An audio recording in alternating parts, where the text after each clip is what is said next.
Un matin de novembre, Amadou quitta Dakar. Le soleil était déjà haut dans le ciel. Une chaleur étouffante régnait sur la ville. Il laissait derrière lui sa femme, Aïssa, et ses 2 jeunes enfants, Fatou et Mamadou. C'était très dur. Mais Amadou s'accrochait à son rêve. Il partait au Canada pour leur offrir une vie meilleure.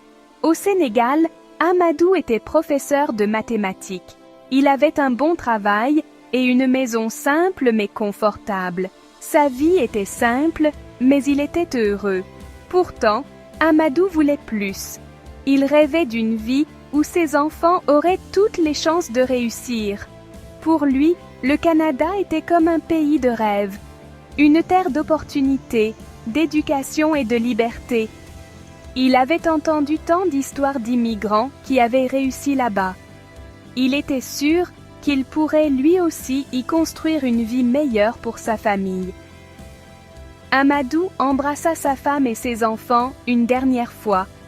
Il leur promit de les faire venir dès que possible.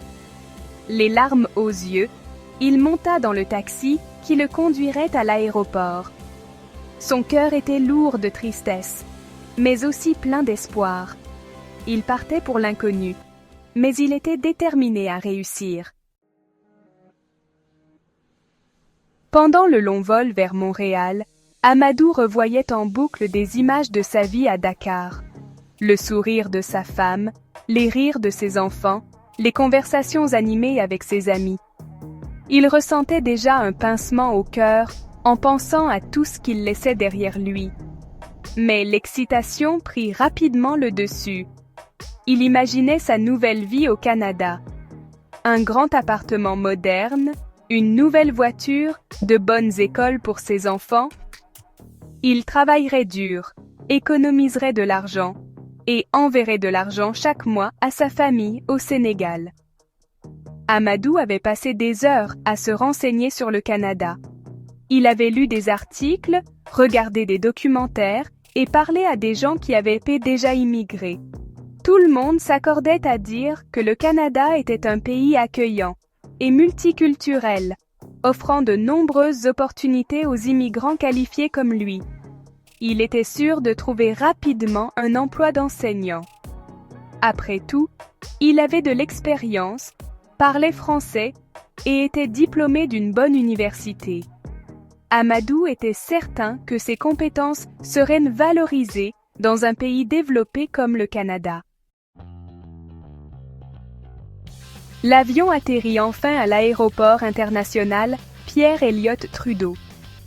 Amadou ressentit un frisson d'excitation en posant le pied sur le sol canadien.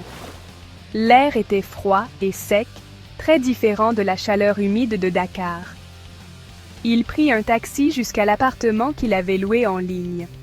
C'était un petit studio dans le quartier de Côte-des-Neiges, connu pour sa forte population immigrée. L'appartement était modeste, pas du tout ce qu'il avait imaginé. Le loyer était très élevé, bien plus cher que ce à quoi il s'attendait. Malgré tout, Amadou était déterminé à rester positif. Il sortit explorer son nouveau quartier. Les rues étaient propres et bien entretenues, bordées d'arbres aux couleurs automnales éclatantes.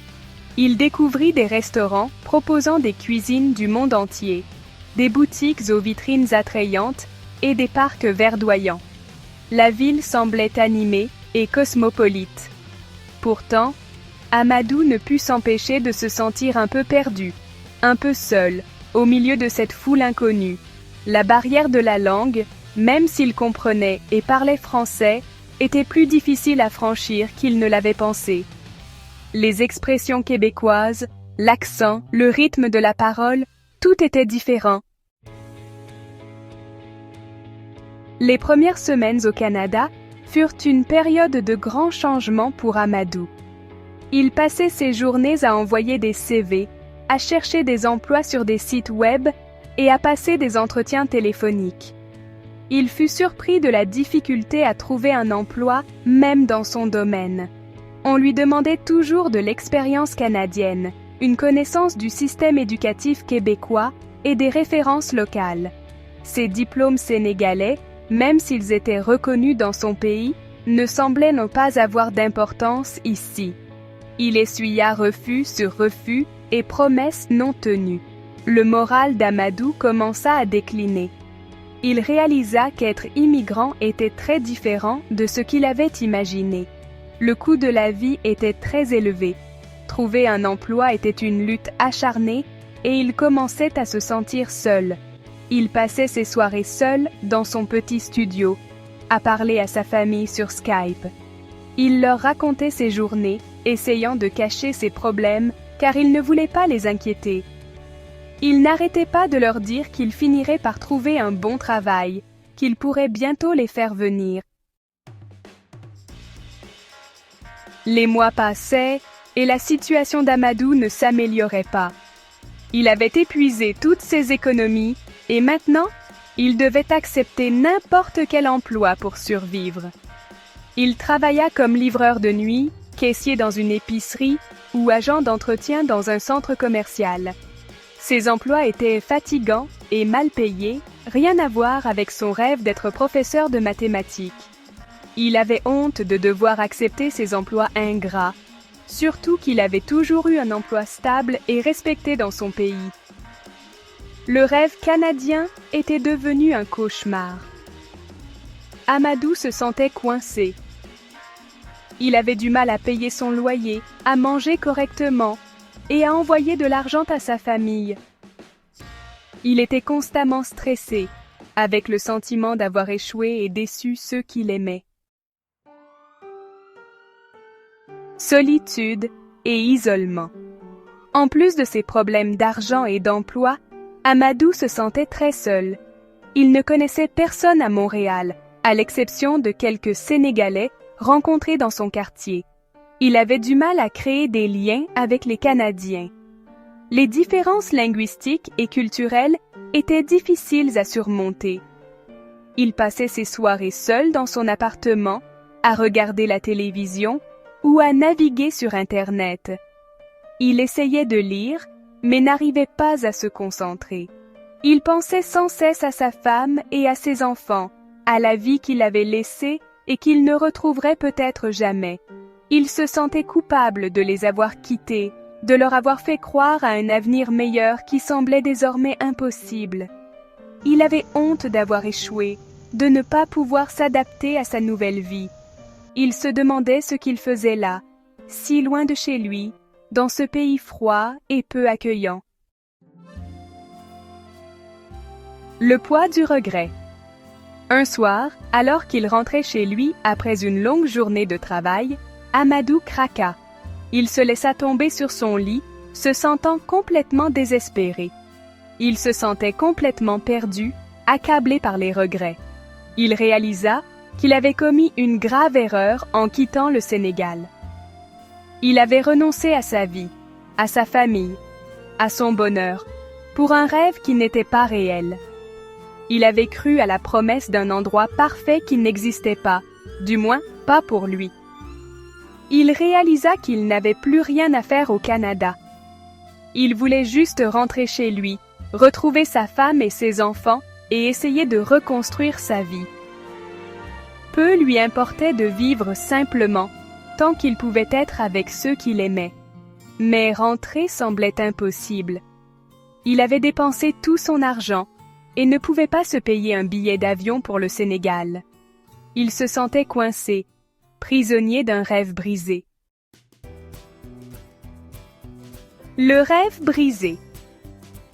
Amadou tenta de contacter l'ambassade du Sénégal à Ottawa pour demander de l'aide.